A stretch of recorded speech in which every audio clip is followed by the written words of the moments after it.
Let me tell you something, and this is why it's a strong encouragement, and I'm done, is you have to be careful of not keeping your eyes on God's promises. Keeping your eyes on God's promises should always be done, particularly when life gets confusing.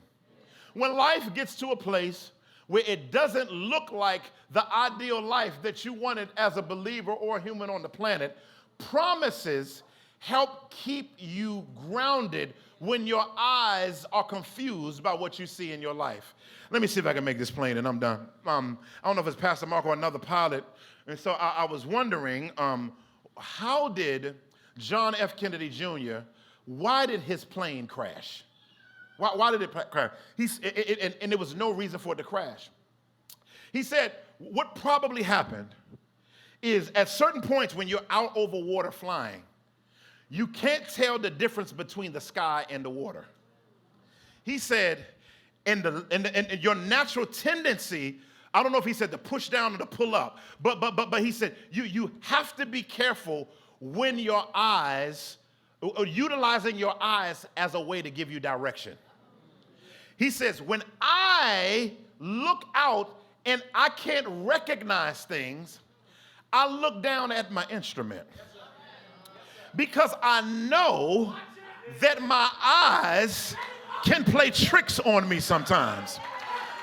And so the pilot said, I've learned over the years, whether I'm in a storm or whether I'm in a situation where I can't see, I've learned to look at my instruments. And the reason why I learned to look at my instruments is because my instruments can see what I can't see.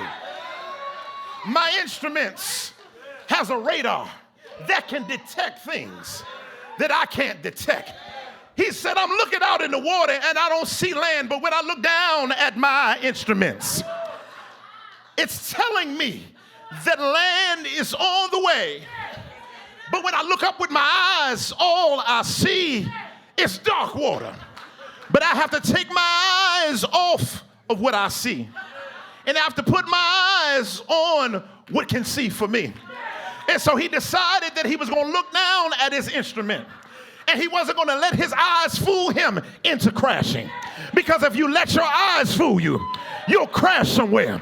But if you keep your eyes on your instrument, and you say, I know it looks like it's bad out there, but if I keep my eyes on the promises and not just stand on the premises, God said land is coming soon. God is saying life is coming soon. God is saying breakthrough is coming soon. God is saying rescue is coming soon. God is saying here, but you got to look at.